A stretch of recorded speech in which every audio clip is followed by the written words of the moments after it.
Hey, Big Orange Nation, it's Tuesday night. That means the playoff rankings were revealed tonight. There was a lot of anxiousness coming into this one after Tennessee's loss to Georgia on Saturday night. Here in the next about 10 minutes on this video, I'm going to outline the playoffs. I'm going to outline every scenario that we need to look for as Tennessee fans within the next 2 weeks. Thank you so much for your support. Make sure you hit that like, you share. If you have not already, you like the content, with so much going on here that we're churning out right now, hit that subscribe button as well so you get those notifications. Go live and for videos and posts that are posted as well.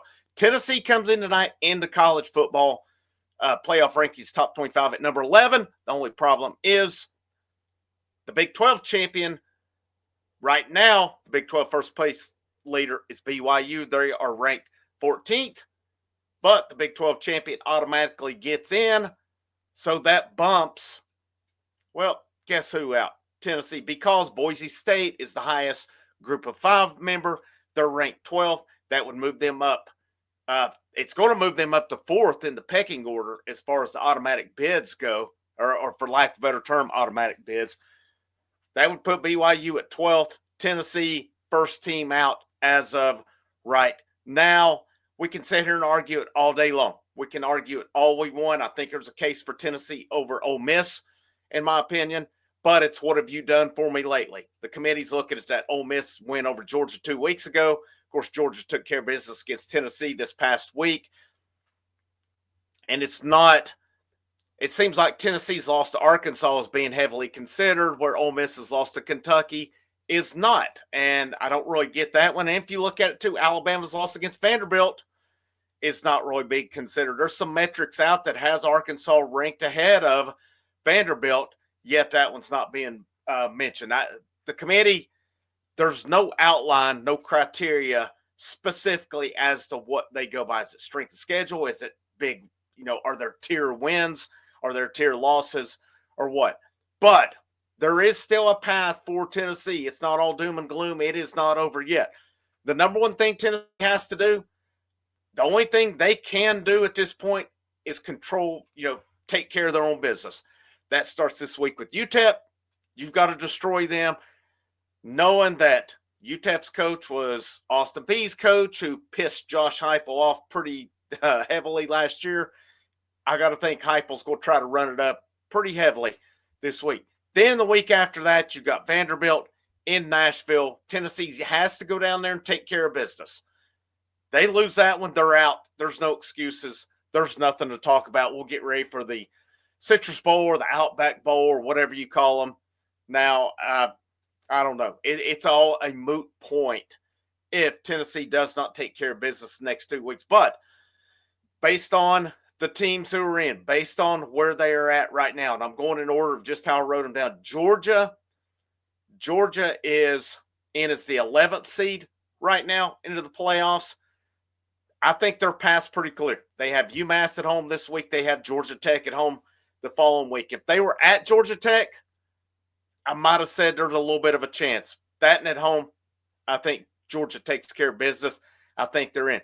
Here's one we really need this week. And I said this the week before last. When Georgia played at Ole Miss, I've said we really needed Georgia to win that football game, because what would have happened, you would have put Ole Miss out of the playoffs. Instead, it allowed them to get into the playoffs with it now. And then Georgia bounces back. Last week, Georgia was out. Well, they basically swapped places with Tennessee this week. Georgia beats Tennessee, they're in. I think Georgia wins out, they're good to go. Ole Miss this week, though, at Florida, noon game. Florida, I've heard numerous people talk about how good they looked against LSU last week. We need them to look just as good again this week at home. We've got to pull for Florida in this one. If Florida can beat Ole Miss and we take care of business, I think we're good to go. But there's a few other scenarios that's going to play into this one as well. Ole Miss at Florida, and then they get Mississippi State at home to finish. You never know in the Egg Bowl game what will happen. I feel pretty confident Ole Miss takes care of business, but you never know. You never know in that game being a big rivalry. Here's one to me I think is interesting. Notre Dame, they've got Army, who is, I think it was 19th tonight, 9-0. They play Army this Saturday at Yankee Stadium. That is, I'm curious to see what happens in that football game. If Notre Dame wins that one, they have to turn around the next week and go to LA and play at USC. Notre Dame, I mean, if they take care of business and they're in with one loss, they're ranked 6th right now. They're going to, if they win the next 2 weeks, they're going to be in. That's the bottom line. But if they lose one of those, I think you got to put them out, and we've got to factor in that Northern Illinois loss for them at that point. Alabama's path, I think, is pretty good, but this Saturday night, 7:30, we know how these night SEC road games go sometimes. They're at Oklahoma.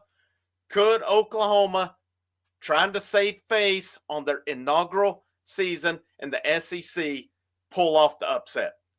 I don't see it happening, but again, it is that night SEC. It's 7:30. I'm assuming it's going to be the ABC game. That would be absolutely great if Oklahoma could beat Alabama, because then at that point, Alabama doesn't have a case over Tennessee, in my opinion. And then Bama hosts Auburn the last game. I think Bama will take care of business on that one. Indiana at Ohio State. There's 2 scenarios on this one that I think could help Tennessee, and both of them are blowout situations. I think if Ohio State blows out Indiana, there's going to be a hard case for Indiana to get in. Even though they would only possibly have one loss. They play Purdue at home the last game. That's a rivalry game. You never know in that one either. But I think Indiana probably takes care of business against Purdue. If Ohio State is to drill Indiana this week, I think there's a good case for Tennessee over them, barring that Tennessee takes care of business. On the other foot, let's say Indiana goes in and does what we're not expecting, and they blow Ohio State out this week. I personally think that's got to put Ohio State out. But I mean, I don't know, because both of Ohio State's losses at that point would be to top 5 teams. So it may take more than that to put them out. But I think, honestly, the best case scenario and the most realistic is we've got to hope Ohio State blows Indiana out this week. Here's a sneaky one. And we'll see on it. Penn State, only one loss to Ohio State at home. But this weekend, they're at Minnesota. That is a very sneaky game. Minnesota's a pretty good football team. They've pulled off some wins this year. It is at Minnesota. Can Minnesota? We need Minnesota to beat Penn State. I think that puts Penn State out if that happens. We need that one to happen. I'm not saying it's highly likely to happen. There is a possibility of it happening. And then Penn State concludes at home against Maryland. I think they take care of business there. Here's a scenario that could get interesting for Tennessee, though. Texas this week against Kentucky at home. Texas takes care of business on that one. But the final game is at Texas A&M. If Texas were to lose that game, here's what you're going to have happen. All of your top SEC teams possibly have them 2 losses. That's going to put Texas A&M right back into that playoff mix. They're at 15 right now.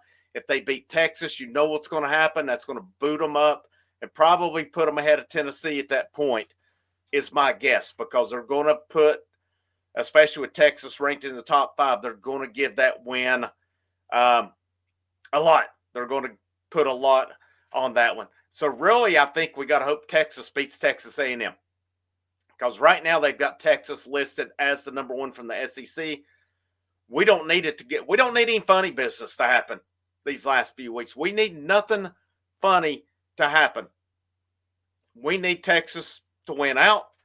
We need Minnesota to beat Penn State. We need Ohio State to drill Indiana. We could use Oklahoma pulling off the upset this week and beating Bama. We need Notre Dame to lose a game. We need Ole Miss to lose at Florida. And I don't see Georgia losing either of the last 2. I think that's the most given out of all these scenarios. I think if you got to look at one team out of the 6 I've mentioned here, and I'm not including A&M, Georgia winning their last 2, I think, is the given out of all of them. So we need help, but we have possibilities here as well. So leave me some comments. Let me know what you think about this. Let me comment. Are you happy with the rankings tonight? Do you think they're fair? Do you think they're unfair? Is there something I've missed in the midst of this? I feel like I've hit this pretty thoroughly as to what's going to happen, because you got to factor in Oregon or either Indiana or Ohio State. they're going to get the Big Ten bye. Miami or SMU, barring that somebody doesn't slip up and Clemson moves up, is going to get the ACC bid. Of course, SEC, who knows how that's going to happen, especially if Texas were to lose to A&M. It's wide open at that point. I don't even know what all the criteria. In the event that you end up with Georgia, Bama, Tennessee, Texas, Texas A&M, who don't miss Georgia, Ole Miss, Bama, Texas, Texas A&M, Tennessee. You end up a 6-way tie at 2 losses. It's going to get really interesting at that point. And then, of course, the Big 12, you're looking at either BYU, Colorado, Arizona State, or Iowa State. And then whoever the top group of 5, whether it's Boise State, if Army were to win out, could Army do it? Because Army will play Notre Dame. They'll play Tulane in their conference championship game. Could they come up and jump Boise as well? There's so many scenarios to play out in it. It's going to be absolute chaos these last few weeks, especially I think the next 2 are the 2 that's going to make the difference. I don't think conference championship games are going to affect who's in and out. I think it'll obviously affect who's the champion for a conference. I don't see an SEC team going losing and then them getting put out. It would totally defeat the purpose of this for an SEC team to lose in the conference championship and then somebody who's not playing in it to get in over them. But again, leave me your comments. Let me know what you think on that. Make sure you hit that like, that share. Subscribe to the channel if you haven't already. Ton of stuff going here. Lady Vols are rolling. Men's basketball, 2 big games this week, Thursday night and Friday night in the Bahamas. Lots to come on there. Of course, we'll get back into some baseball talk here before too long as well. Check out those membership tiers as get a little more active with those as far as posts for members. We'll get into some of that stuff as well. But thank you guys for tuning in. Frank Rock, House of Orange Sports Channel. Hope you have a great rest of your evening. And last but most certainly not least, go Vols.